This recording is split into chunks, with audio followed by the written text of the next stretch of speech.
Now entering Nerdist.com. Hello and welcome to Today We Learned number... 40. Number 40. Wow, we're over the hill. Lordy, look who's 40. Us. In terms of episodes. In terms of episodes. We do an episode a year. This is our 40th year doing this podcast. Guys, it feels great. It feels great to be here. Yeah. I don't feel a year older. Yeah, I would hope not. It's gonna be a busy week, especially if you're in Los Angeles with E3 and the playoffs going on. I can't believe that game the other night. Oh wow, that was such a the power plays and the pucks, the scoring and the basketball too. So many things. Too. So many games Wow. and events. We would go into the detail, but you guys know what happens. And the premiere of the season finale of Game of Thrones. Yeah, I can't believe that happened. I can't believe that that crossover happened. I was not expecting the dudes from Silicon Valley to wind up in Westeros. Oh, man. Oh, spoiler. Wow, Sorry, spoiler. Oh, man, that was wild.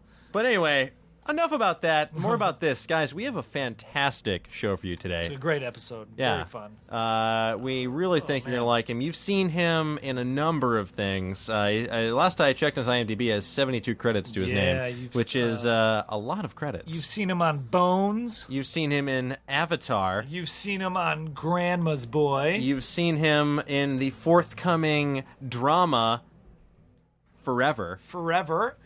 You've seen him. It's a prequel to Forever 21. You've seen him on Dodgeball, a true underdog story. You've seen him in CBGB. CBGB, he played Ramon from the punk band The Ramones. He played Ramon. He played Ramon. The one Latino Ramon. Ramon. You've seen him in a lot of things. Yeah, that's our point. He's been busy. He's been busy. He's always busy. He's a very talented actor. Yeah. Very funny actor. He's a very good friend. He's a very good friend of mine.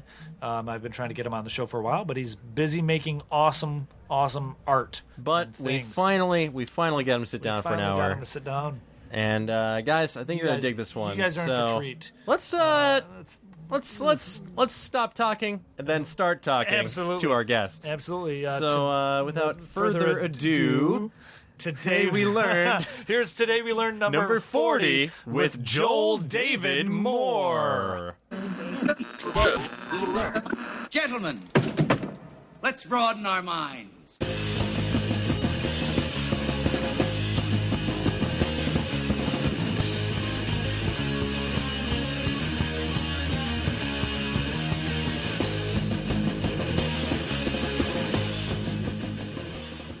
Alrighty, ladies and gentlemen, thank you for listening to another episode of Today We Learned. My name is Razzle. And I'm Dan. And with us is a very, very talented friend of mine, Mr. Joel David Moore. Guys, I have pink pants on. I have pink pants on right now. That's always what podcast listeners love is strong visuals. My girlfriend tried to call it salmon, but they're pink. They're pretty pink. I mean, they're like, because we were saying, like, what's the difference between pink and salmon? And it's really just a fade, right? Like, it's just like they took pink and they just washed it a ton of times. I think the difference is specificity. I think the difference is guys don't want to wear pink pants, so we say salmon. They're not salmon, they're coral. They're off pink. Made out of bull. Yeah. Yeah. It's just an adjective created by man to make them seem more masculine. They're blood white. They're blood diamond. They're blood diamond pants. They're very expensive. I'd just like to say I really enjoy this little space up at the top of where are we? We're at Meltdown Comics in Los Angeles, California. Come on by. That's pretty cool. Yeah. There's a giant Nerdist sign in the back. There is. And I was about to text you, but I didn't have to because I knew where I was going. Yeah. And I'd like to say that probably 3 or 4 people looked at my pink pants when I was walking through. Yeah. These are gonna go bye-bye after this whole thing. I tried it for a day. That was good. I think you're just making to it work. appease somebody else. Funny thing is I was back in Michigan for my sister's wedding a month ago, and my cousin Adam, we were it was after the dress rehearsal, and he was wearing salmon pants. Right. And being from Los Angeles, I get it. I think they're rad. I want to get a pair. I'm trying to find a pair of the salmon pants, and I'm trying to find a pair of that it's like an off yellowish mustard pants. I want to get a pair of those because those are really hip looking pants, and I want to get a pair of those. But my cousin Adam was wearing a pair of salmon pants, and all my relatives were like making fun of him because he lives in Grand Rapids, which is a hipper town than Bay City, Michigan. And anyways, long story short, his defense was, look, the ladies love them. The girls always come up and compliment my pants, and everybody's ripping on him, making fun of him for that. 3 hours later, we're at a bar hanging out, and girls come up to him and say, "Hey, we like your pants," and it's They like it's pastel. Yeah, They it's like a pastel. soothing color. Chicks dig the pants. Chicks They like, yeah, but salmon. what's so wrong with how we dress? Like, Nothing. you met me Nothing. the way that I Exactly. dressed. What's going Yeah. on? It inspires an innate spawning instinct. Yeah, in there you people. go. Exactly. It's just, I guess they're not, salmon isn't a popular color in Michigan. I guess maybe because I'd looked for this specific pair, to be No, I fully like those, honest, yeah. for a while, and I just want to say that I'm on your podcast and we're 5 minutes in, we're still talking about colors of pants. Yeah. This is not going It's, well. People are learning about your pant predilections. Yeah, exactly. Well, we like to Jeez. start off, speaking of which, we like to start off each podcast with our guest maybe giving a fact about themselves that people might not know, or something that they learned recently. And that could be something as small as, you maybe learned something interesting about popsicle sticks. I don't know. I mean, we Just just did saying. spend a lot of time on pants. I just learned that pastel is in. Yeah. But what have I learned recently? Yeah, or something about yourself. Just anything. I've learned. I'm looking at this beautiful face in front of me, Razzle, and it makes me think of our mutual friends. I've actually learned a lot about ice hockey recently. Really? Because I'm a crazy basketball fan, like nuts. What's your team? The Blazers. Okay. Because I'm from Portland, Oregon originally, and we're a one pro team town. Yeah. And so everybody just that's the only thing. What else are you going to do? Now they have they have a pro soccer team, but come on, it's soccer. Let's be honest. Sorry, MLS. And so I'm but I love hockey, and I almost cussed. Is this You a can- cuss? Yeah, you thing? can. You can fucking swear. Open the throttle. Because my mom won't listen unless I cuss. Yeah. That's the whole thing. That's what we do. I'm like, oh mom, I cussed on this thing. She's like, sweet honey. Fuck yes. He said, fuck yes, honey.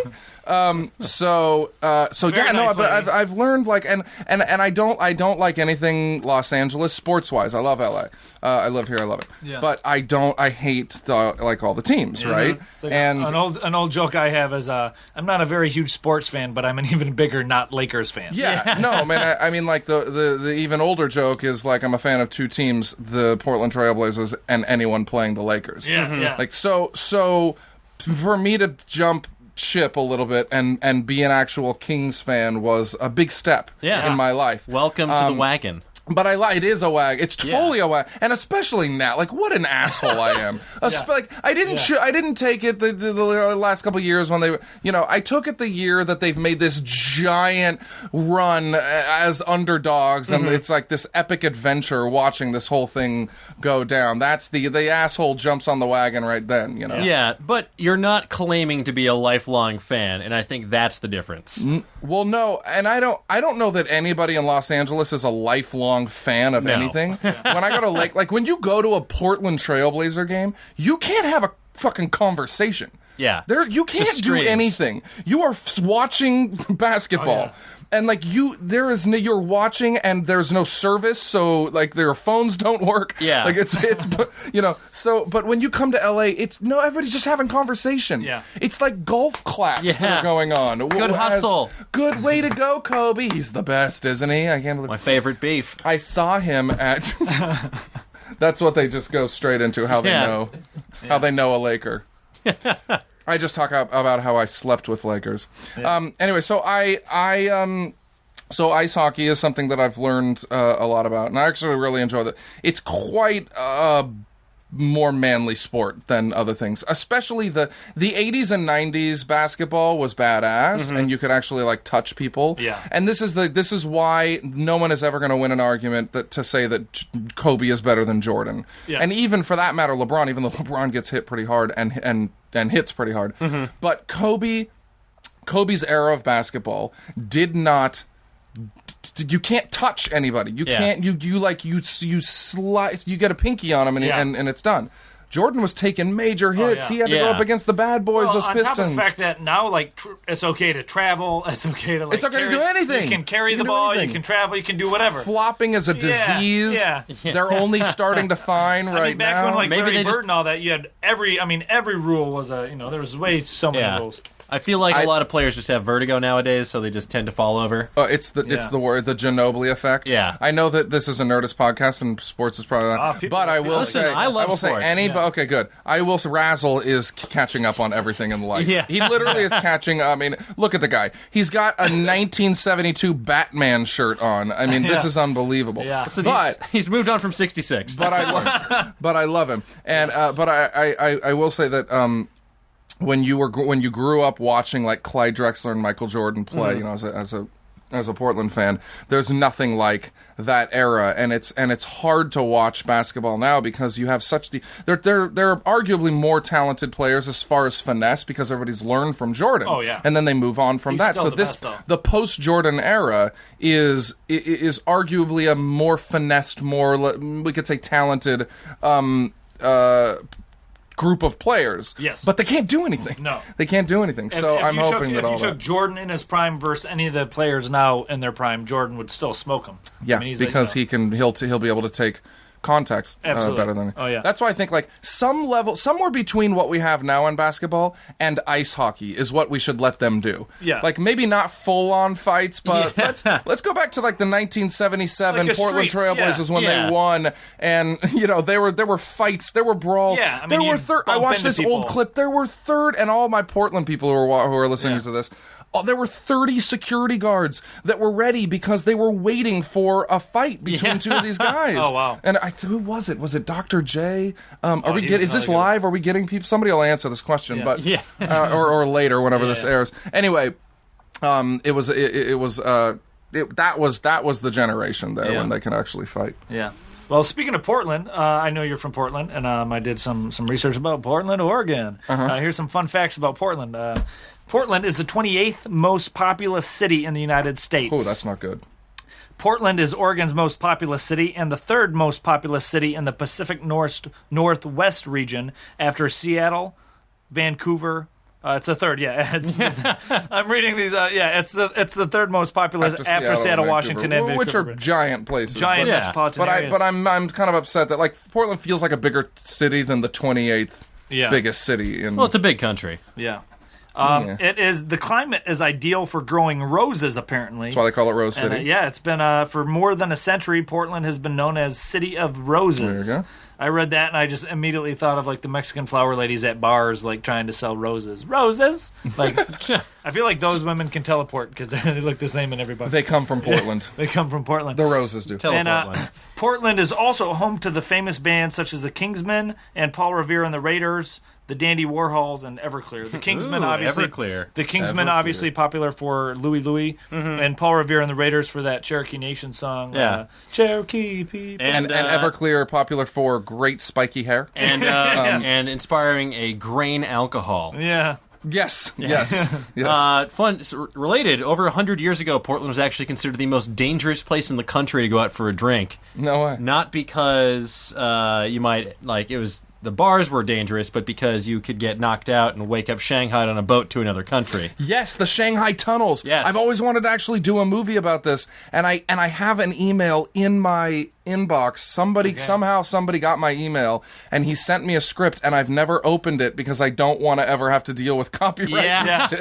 But I want to do my own. There's such a brilliant little underworld that happened back then. Really? There were trapdoors and tunnels that Really? they would take people. Yeah. Through. It's These it's a tunnels from They're the called the Willamette. Shanghai tunnels. It would be like a lot of in the basements of a lot of hotels. They would connect to the Willamette River, and they were originally built to move goods from ships to the hotels more easily. But they wound up being used by smugglers and kidnappers and people like that to take drugged individuals down there, so you could transport them to another country, impress them into servitude, sell them for a pretty penny. Probably That's some awesome. sex slaving Yeah. went on That's as really well. cool. It's That's I know It's like a it's a different terrible world. thing, but Yeah, it's a but there's terrible something thing, really but it's- interesting about it, and there's a lot of historical evidence, and there's some interesting stories. There's got to be some haunted. I mean, if you believe in haunted, there's got to be some haunted buildings, I guess. In You know, in it's all of interesting. those. There's not a real They don't ever really talk about anything. Oh, really? Pretty Portland is thoroughly not spooky. a haunted city. It's a hippie. It's a granola, like kind of anything goes city. It doesn't have a weird aura. Kind of anything goes. But it's we'll really- just drug this woman and drag her underneath. It's these like tunnels. Could have been a man. Portland is like the ideal city in a lot of ways, though, because it kept its roots. I have a book of Portland now and Portland 100 years ago, and the downtown area for the most part. Because laws keep them from making any great changes. Yeah. It looks the same. Oh, wow. It's unbelievable. It's a the beautiful buildings skyline, have I'll to. tell It's you a what. beautiful skyline. A lot of the buildings look the same. They've had the river flooded a few times. They've had to do some stuff. But I mean, it really has kept its sort of legendary skyline and a lot of the buildings from that era, and it's just one big grid. And I was just shooting in Austin, Texas, and it's so similar to Portland. And I was talking to some of the locals about how great, who have been to Portland as well, and said the same thing. You know, you have the Willamette and the Columbia. The meeting of the two is where Portland is. Let's see, it would be southeast of it. Would be uptown, and west of the river would be downtown, and it's just a giant grid. Numbers up one way and numbers down the other way. It's a great city. Anyway, we love Portland in this place. It's hot in here, right? Yeah, it is.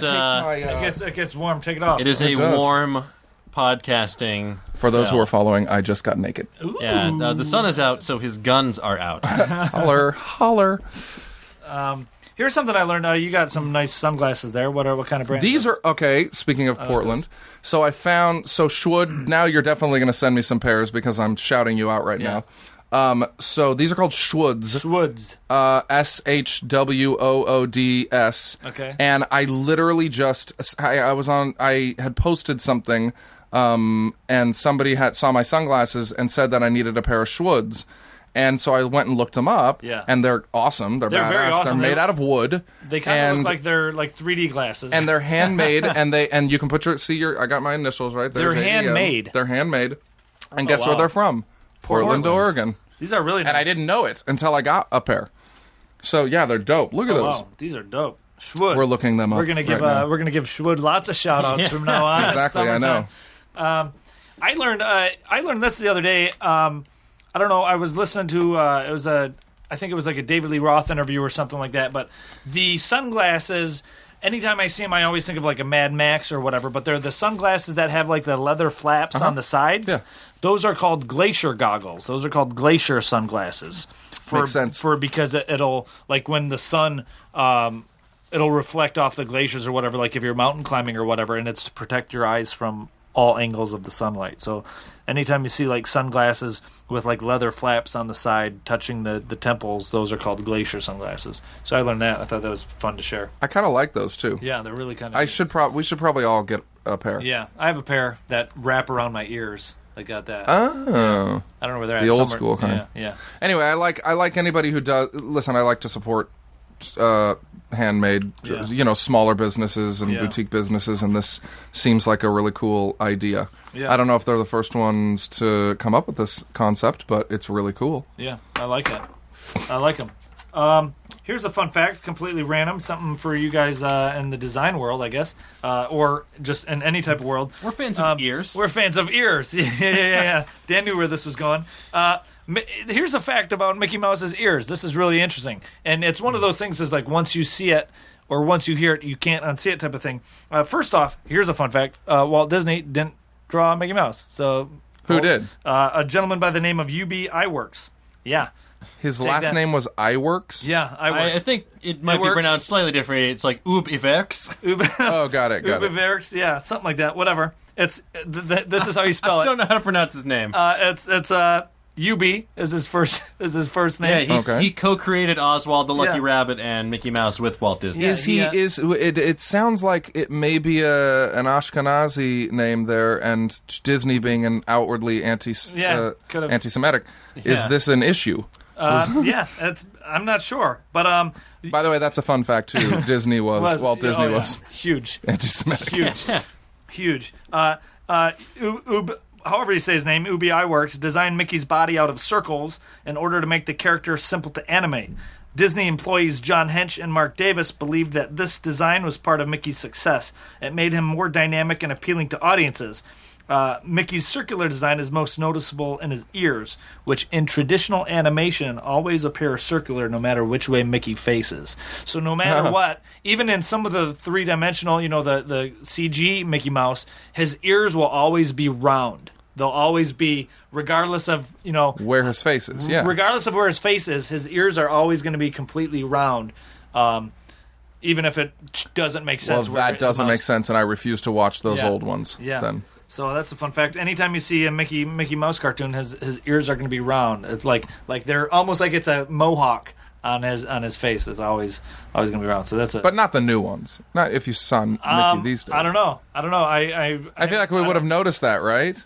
No? I haven't watched a Mickey Mouse cartoon in a gotta while, go check but this out. I know when maybe he just never turns sideways. Maybe he's always looking straight at the camera. He's never depicted in profile. Fun fact. He's always given those confessionals from like reality shows. Yeah. I'm Mickey Mouse. I can do like. I always look like this. I can do like two. That's actually pretty good, both of you. I can do few impressions. One of which is Kermit. The other is Mickey Mouse. And then the other is Bert or Ernie. One of those. Whichever one sounds like Kermit. Whichever one sounds like again. Hi, Kermit the Frog here, with Joel David Moore and Dan Casey here. And then what's the Bert and Ernie one? What do you mean, Bert? Yeah, exactly. It's the same. It's the same thing. Yeah. Whatever one Jim Henson voice I can do. I feel like Kermit is just the Ned Flanders-y version of Bert and Ernie. Yeah.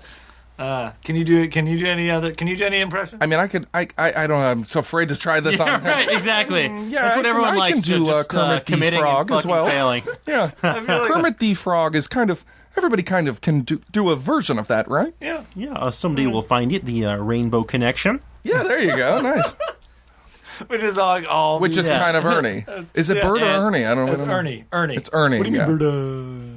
What do you mean, Bert? They slept in the same bed, the two of them, didn't they? Yes, they did. Nobody's ever really talked about that. Yeah, It's just, it's something we're gonna maybe bring up on the air. I mean, I don't want to Sterling this scenario, here's the but thing. But sometimes you're a big spoon, sometimes you're a little spoon. yeah, maybe it was all Hey, they were fun in the sun. They were what is that? Couchsurfing.com. They were just subletting. They were just really good friends. Yes. It was They just went in on an Airbnb. Listen, rent is so high on Sesame Street. Yeah. They literally have to when share. you're struggling educators, you got to share a bed. Sometimes you have to live in a fucking garbage can. Yeah, gentrification pushed Oscar out of his family's condo. Into a trash can. And cookies were just the cheapest thing that they could He lost find it all around on Wall to eat. Street. Yeah, see, they just keep the poor down with junk food. Cookies are like pork rinds in Yeah. LA. Like you can just get them anywhere. You just walk They're into any easy. Come frickin' on. gas station.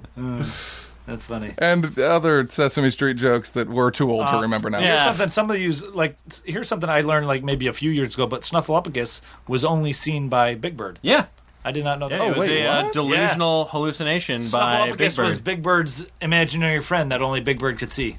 I mean, imagine getting the rights and being able to do like a dark version of Sesame Street. Yeah, finally, the gritty That would reboot we've been clamoring for. That would be the greatest thing Like ever. if you did like a rated R version of Follow That Bird, where he runs away and gets kidnapped by like a circus or like a enslavement camp where he's forced to make Jesus shoes. Christ. Yeah, and just simply that he's bipolar and his other personality is Snuffleupagus. Yeah. And that's but he's a giant asshole. Asshole. Like he's a terrible heroin dealing crazy All person. his Because feathers all bad fall people deal heroin. I don't know if you know this. Every single bad person on earth deals heroin. Deals heroin. I was Yeah. wondering where it came from. Yeah, Bad people. that jerk bad landlord that you had that one time, Oh, heroin dealer. God. Yeah, Yeah, Franklin. and all of his, Franklin the heroin dealer. Your rent's due, and also I got some of that sweet Mexican black tar. But back to Snuffleupagus. Did you guys know he has a first name? It is not Oscar Mayer. No, I feel like I knew it. Schmoozme. I feel Shmooshme? Yeah. You're close. It's Aloysius. Aloysius? Yeah. Is it Aloysius or Aloysius? It's definitely not Aloysius, because that's not a thing. Aloysius is. But I feel like Aloysius. SIUS. Aloysius. I feel like, obviously back in the day, all of them were getting high and creating this stuff, right? So like Star Wars, Star Trek, all this stuff. But I kind of also want to believe it's not as PC anymore, but I want to believe that all the incredible Pixar movies were made from just a bunch of people who were like in a room blazing and absolutely figuring stuff out. Mm-hmm. Has to be. While we were talking about, you bring up Pixar, which originally was purchased from ILM, if I get my facts correctly. George Lucas originally started Pixar. But ILM isn't George Lucas, so right. I'm confusing those. But anyways. No, but they did the originals, the original Star Wars, and then... Wait, no, he did. No, I think he does own them. Does Lucas own ILM now? Does Lucas own ILM? Part of Lucasfilm? Disney owns Industrial Light and Magic. No, now I know, but back in the day, didn't they do it? I'm looking. I love guessing on air. That's a great. Looking it up. I could be flubbing my facts, but I feel like at one point George Lucas maybe owned he Industrial founded Light. it in 1975. He did, May 1975. Okay. So score one for Joel. Yeah. So George Lucas founded Industrial Light and Magic in 1975. Now here's a fun fact about Industrial Light and Magic, which will tie into something that me and Joel have a fondness for in our text threads. A gentleman by the name of John Knoll, born 1962, as a visual effect supervisor and chief creative officer at Industrial Light and Magic. Now, John Knoll is one of the original creators, along with his brother Thomas Knoll, of Adobe Photoshop. Oh. Yeah, the two Nice. of them invented... Must be rich as hell. The two of them invented Adobe Photoshop. And John Knowles, he's worked on Pirates of the Caribbean, The Star Wars prequels. and that. And he's won Academy Awards. Yeah, for and all that. Pirates of the Caribbean, Yeah. Dead Man's Chest. Yeah. So and- he's still work. He's He's still a effects guy. Yeah, Still- he's the doing all chief that. creative officer at ILM. Yeah. still. Yeah. He was the computer graphics project designer on The Abyss, directed by your buddy Cameron. JC. Wow, And, that's crazy. He helped him man. invent Photoshop, which is He even worked on Captain Well, EO back in the day. oh wow. Another Disneyland that. staple. Yep. Photoshop. Me and Joel are fast with Photoshop. We are. I don't. We're just tell the idiots. story. We're idiots. We said so. Well, I don't know exactly how it started, but it started that they came over to my house, and I was graciously I'm never gonna live this down, so I may as well just publicize Tell it. this. It's so funny. I was graciously giving away one of my action figures from Avatar, and it happened to be, and this is the worst decision I've ever made in my entire life, is inviting Razzle and our other two friends, Reggie and Robin, I call them the R's, over to my home, and forgetting that I had left that on the table, because I was signing it and giving it away. And so, Reggie just picks it up, and this has just been a staple of everything that's going on. So we have a giant text thread, and I text as every one of them as a picture of the actual action figure, and with just like the little cartoon little speech bubble in little there. speech bubble. Thank you very much. Forgot that word. Yeah. That's why I'm here. And and he's a disgusting pervert. But then this just turned into us photoshopping ourselves into everything possible. Anytime somebody, like, it'll be the biggest burns. Like, if we want to burn someone and just make fun of him, or whatever, we'll just Photoshop. And me and Joel, like my face on a Donald Sterling, yeah, or whatever. and it's so quick.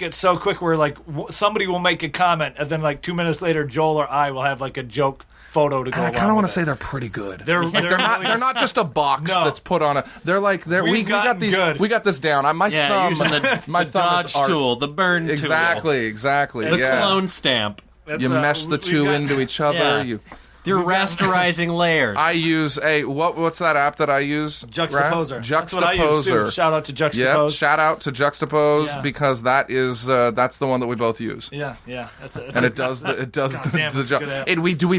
All it's done is just taken precious time away from us. It's done nothing for us. Yeah, just think of those that seconds you would've had exactly. otherwise. That 99 cents that I spent Hey, listen, has wasted me a lot of I'm getting time. my goddamn dollars worth, baby. Yeah, exactly. Is that really all you can ask for? Completely random fact. Here's a fun food fact. We like to have food facts on this podcast.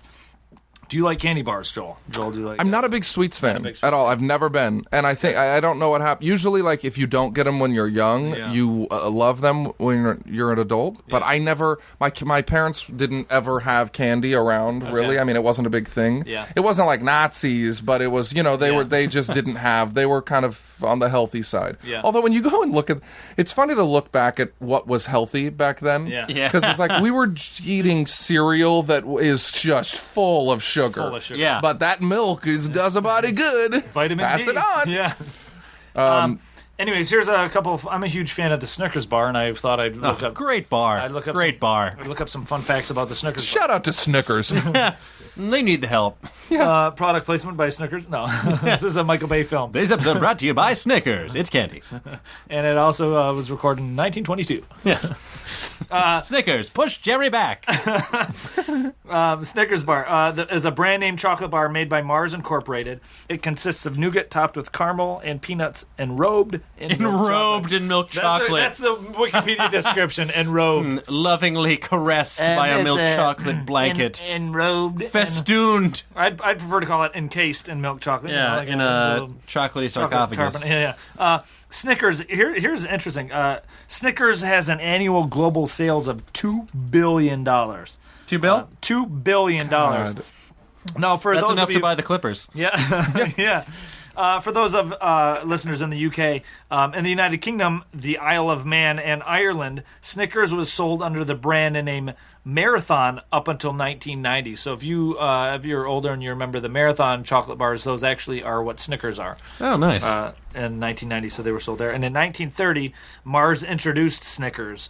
It was named after the favorite horse of the Mars family. So that's Snickers have been Snicker. around. Great horse. Yeah. Great horse. Shout out to Snicker the horse. Wow, you should have seen that thing canter. Oh, man. Great and actually, horse. between 1933 and 1935, it was a two-piece bar called Double Snickers. And then in 1936, they're like, no. Named off- Single format, but still Snickers. Oh, it was like a Twix. Yeah. Yeah. Oh, interesting. Yeah. No, we like Snickers. 1984, it was the official snack food sponsor of the Olympics here in Los Angeles. Wow. Yeah. Fun fact, Snickers the horse triple-crowned 13 times in his career. Wow. Before it was melted down to form Elmer's glue. Exactly. That's a fact. That Which happened. is in every Snickers bar. Every Snickers bar. Along with about traditionally 16 peanuts in each bar. Oh, wow. And they make 15 million Snickers bars per day. Oh, wow. The more you know. Mars was... We don't have the ASCAP for that. Mars was founded by Frank C. Mars and is the company that is known for its confectionery items it creates. It also sells Milky Way, M&M's, Twix, Skittles, Snickers, and the Mars bar. Now, they also produce non-confectionery treats.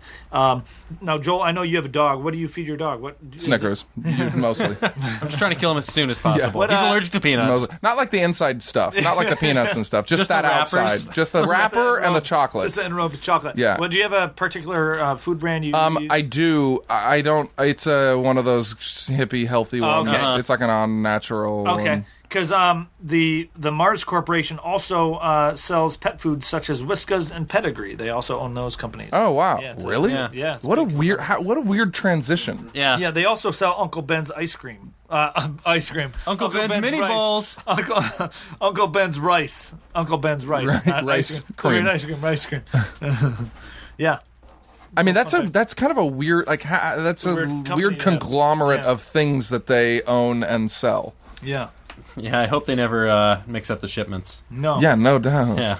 Yeah. But they can't even Taco Bell's got a really good thing going because anything brand new they come out with, they don't have to make a new ingredient. They're just Yeah. using the same five Well, things. But you can't use Waffle taco. You can't get. There's no lamb in any of the candy side of Yeah. things. That's just specifically dog food. You know. Yeah. So it's weird that they're not. There's no Mars and Snickers probably have very similar ingredients. Absolutely. But to branch out into dog food is Corn and horse. I don't know. Yeah. What's in dog What do food? dogs eat? What's in yeah, dog food? it's pig rectums Yeah. and oats. And cherry blossoms, Yeah. which is weird. It adds a nice fragrance, an ephemeral quality, the umami flavor, Yeah, the umami food. the elusive umami. Oh, that's funny. Here's a fun fact. Okay. I would hope it's fun. we live in Los Angeles, and one of the staples of the Los Angeles Hollywood skyline, I would say, would be Capitol Records building. Would be the right. famed Capitol Records. You building. may remember it from that Wilco album. Or it got the cover of that. What was that John Cusack movie? It was 2012 that got torn apart. yeah. And Yeah, that was Robin's favorite movie. oh god, what a Great movie. what a great movie! Shout out to Johnny Cusack. Yay, Cusack! But anyways, here's a fun fact about the Capitol Records Tower. Yo, Yankee Hotel Foxtrot. That's it. Okay. That old Wilco album. Sure. Yankee Hotel. It's a great Foxtrot. album.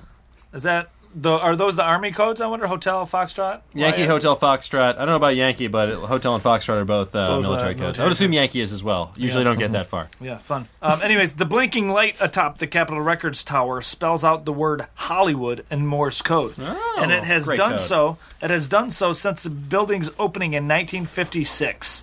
The idea was Capitol's then president Alan Livingston, who wanted to subtly advertise Capitol status as the first record label with the base on the West Coast. Capitol Records was. The switch was initially activated by Leila Morse, the granddaughter of Samuel Morse, the inventor of Morse I would code. say Layla Morse. Layla but that's Morse. just me. Yeah.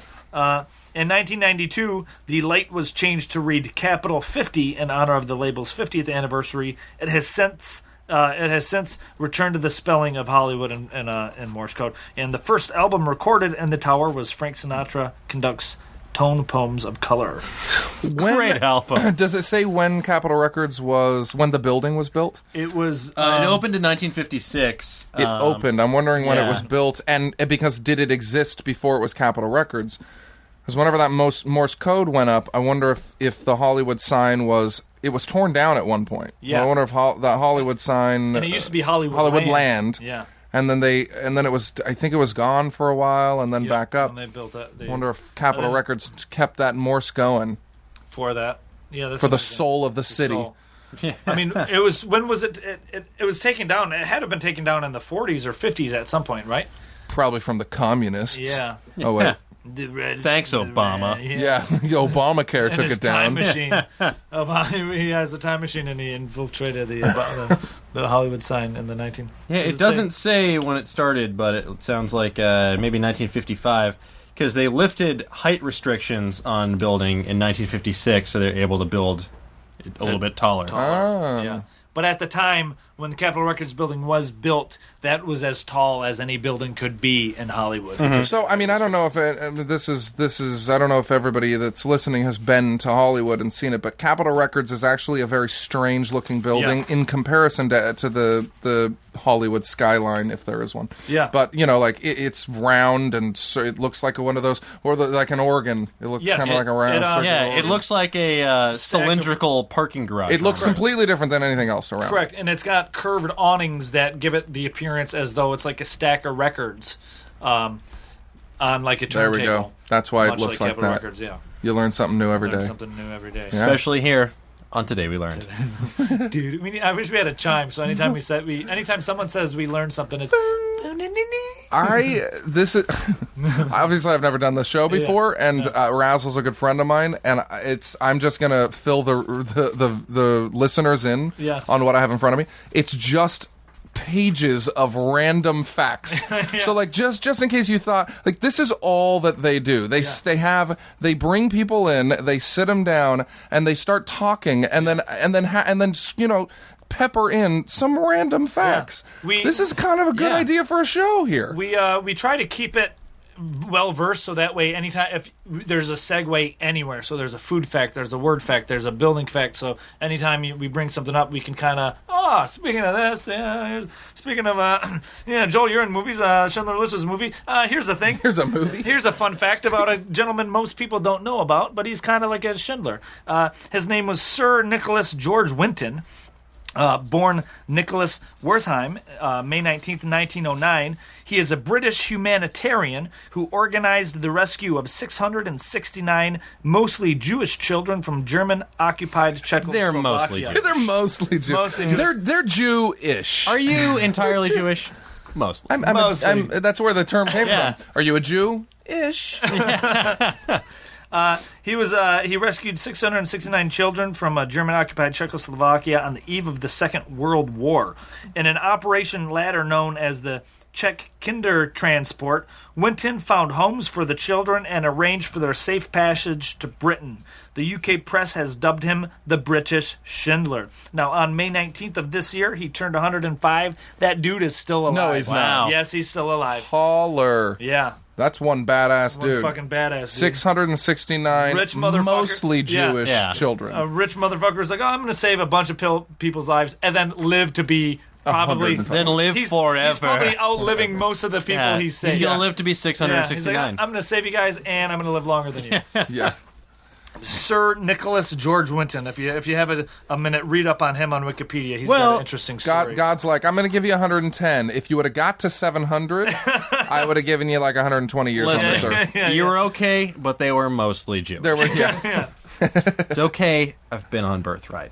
There was there's just like one Asian kid just going, why am I here? Why- I'm studying I don't abroad look at like the worst any time of in them." history. Yeah. So what? why am I studying abroad right now? I love that. I've made a huge mistake. This is Why am I terrible. studying in the Czech Republic? I'm trying so hard not to do an impression. since I know, me too. I'm so it's so being bad. a good boy right Here, now. let's move on to something a that good we boy. can make jokes about. In 1386, year 1386, great year, a pig in France was executed by public hanging for the murder of a child. It was given full legal representation and provided human clothing for the trial.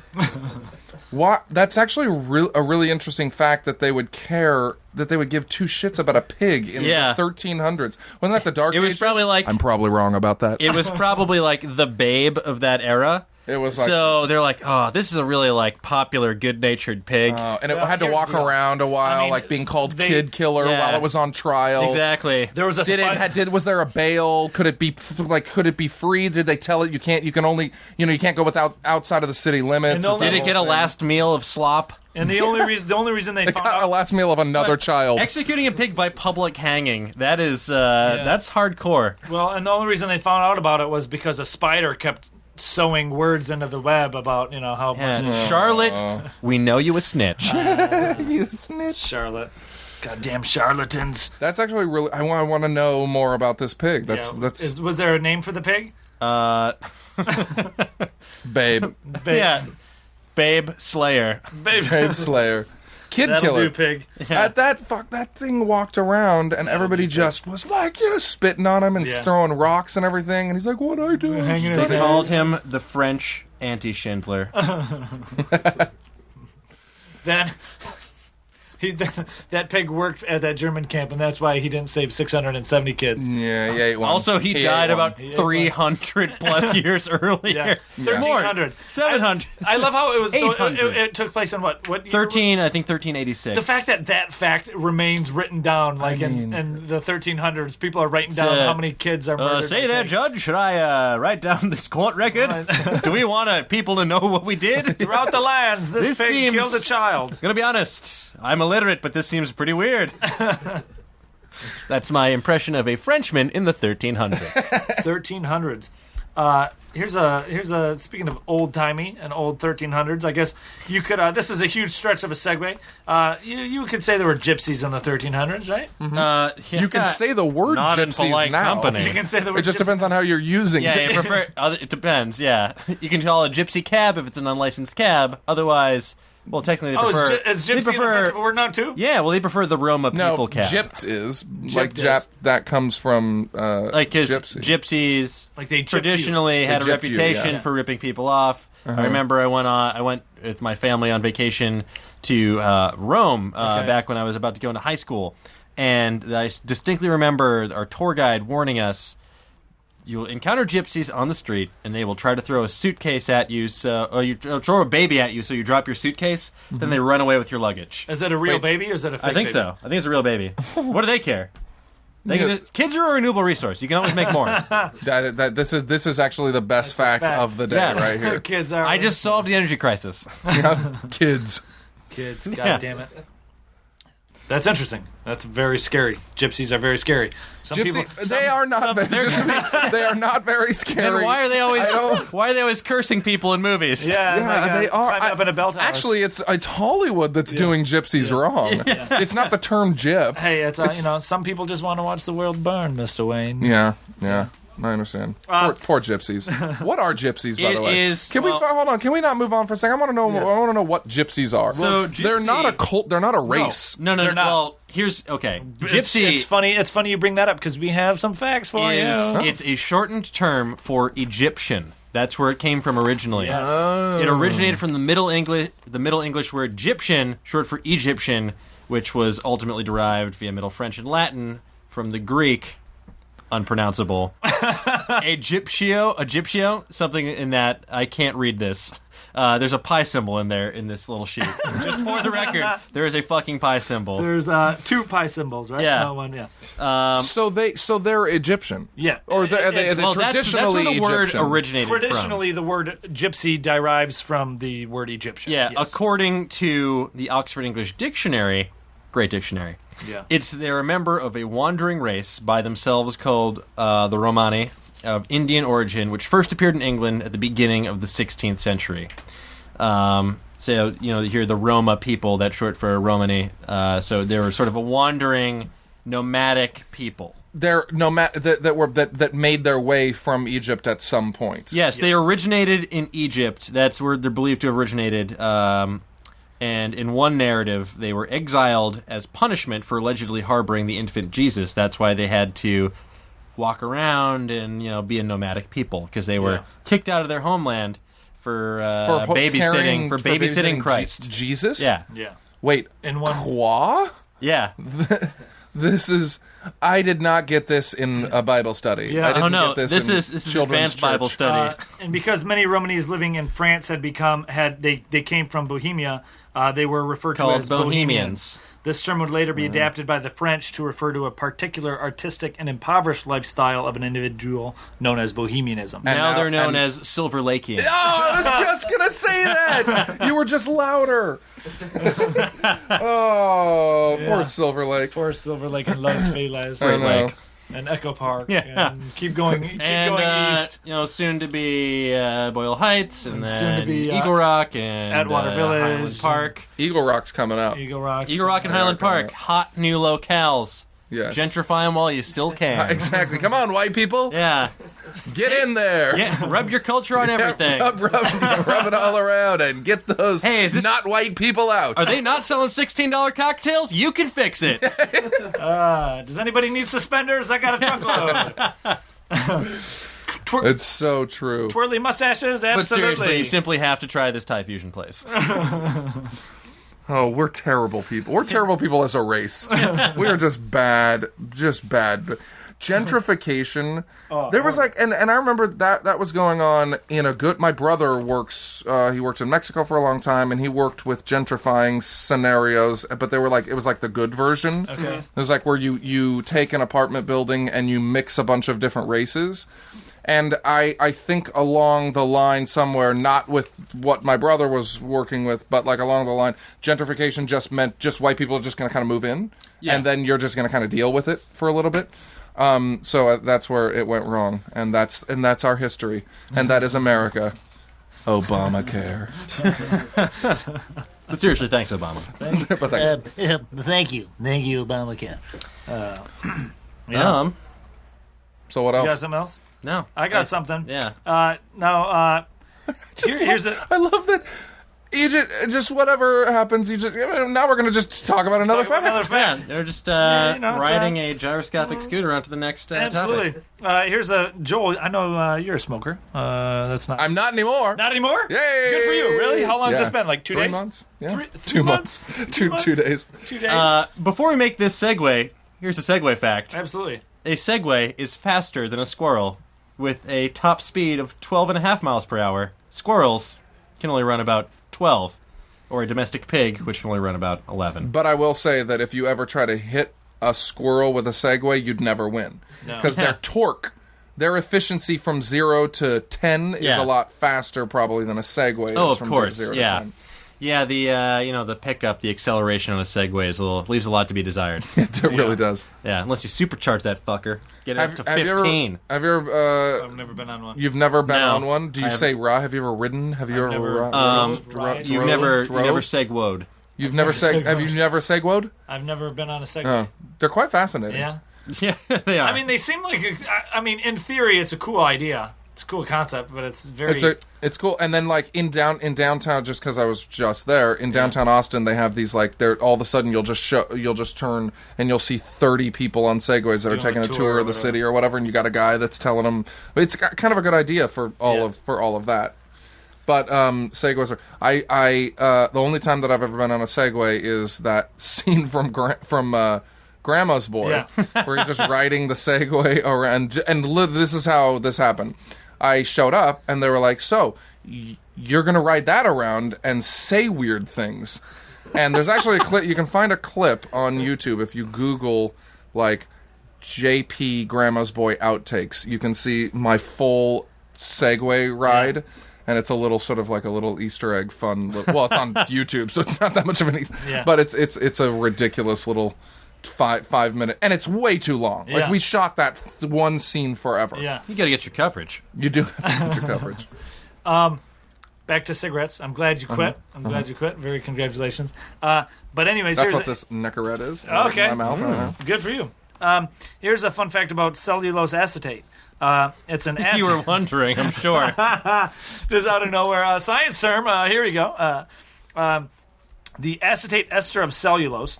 It was first prepared in 1865. Cellulose acetate is used as a film base in photography, as a component in some coatings, and as a frame material for eyeglasses. It is also used as a synthetic fiber in the manufacture of cigarette filters and playing cards. So just a little scary fact for those. Not that people that are smoking people smoking know it's bad for you. It's not like it's a, hey, surprise, here, you got weird chemicals in the filters. Everybody knows that. But I read that fact and I'm like, oh, that's, it's always interesting to hear what else is made with that. Like the other, not too long ago it was released that a chemical in Subway's bread or whatever is used in yoga mats or something. Yeah, something like that. Cigarettes are fascinating in a lot of ways, and that there's this whole, speaking of Silver Lake, the Silver Lake vibe of smoking cigarettes, which is like American spirits, where it's all natural or it's organic and everything. So those things aren't in it.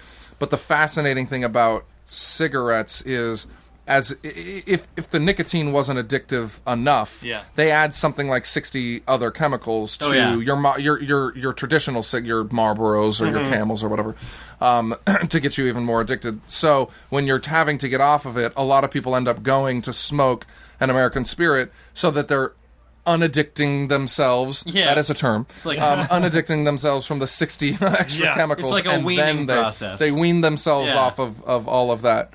But smoking is terrible for you, and it kills you. And the it's unbelievable. Like you should. This is not an advertisement for smoking crack, but the amount of people that die from smoking crack are so small in comparison. Think, you could be mayor of Toronto if you smoke crack. Yeah, exactly. Not if you smoke cigarettes. No, if they saw that guy with a cigarette in his mouth, he's out. Right. He's out. Bad influence. Yeah. Obama smoked cigarettes, or he used to. He used to smoke. Yeah, he used to smoke. I bet that guy still puffs. Yeah. He just doesn't do it in public. He's just waiting to just like open up that pack of Parliaments he's stashed away. Once he's done. Yeah, as soon as he's a lame duck, it's just me like, fuck it, I'm doing this. This is it. This is it. Oh man, I've got healthcare now. Who cares? But and the way that they it's almost like he actually just smokes 5 packs a day. With the way that he looks like they all look like they've aged. Yeah. I mean, it's a stressful job. Years. Everybody, every president. You think? That's been there for 8 years ages. I mean, could you imagine? Yeah. Who's up next? Are you guys going to vote for Hillary? I don't know. See. I want to see what's out there. I'll probably still stick my with the Libertarian. So if Ron Paul decides to run again, I'll throw my vote away again just because it's principle. But you won't go Rand? He's kind of he's Rand Paul. He's not as exciting. Yeah. He's not. Yeah, he's Republican. He's more on that. He's side. more of a viable. He might be more of a viable candidate. Regardless, I can't. He's very much more. Like he could be like the next Republican. Yeah. He's a little. He's taken all the stuff from the kind of nice stuff from his daddy, and then taken in an actual side that he can get that he can actually get to. Yeah.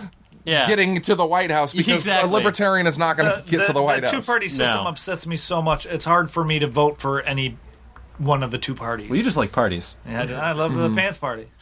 It is very difficult because there's a lot of middle ground. Like I'm very socially liberal, but I'm fiscally conservative. So there's no version of either side that really they're works all for funded me. by big corporations. The important thing is that sides everyone leaves disappointed at the end of the day. Yes, and they all will, because whoever you voted in is not going to do what you wanted. No. Well, it's actually their fault because they promise you everything.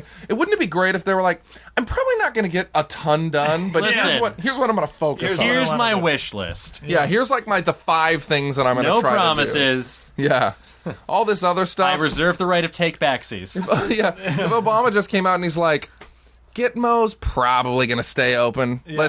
It's probably, I'm going to work on getting people out of Iraq. It's going to take a while. As Abraham Lincoln once said, whoops.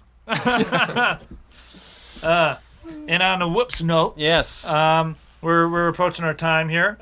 Joel, we want to thank you for joining us. We appreciate you stopping in here. It was a pleasure.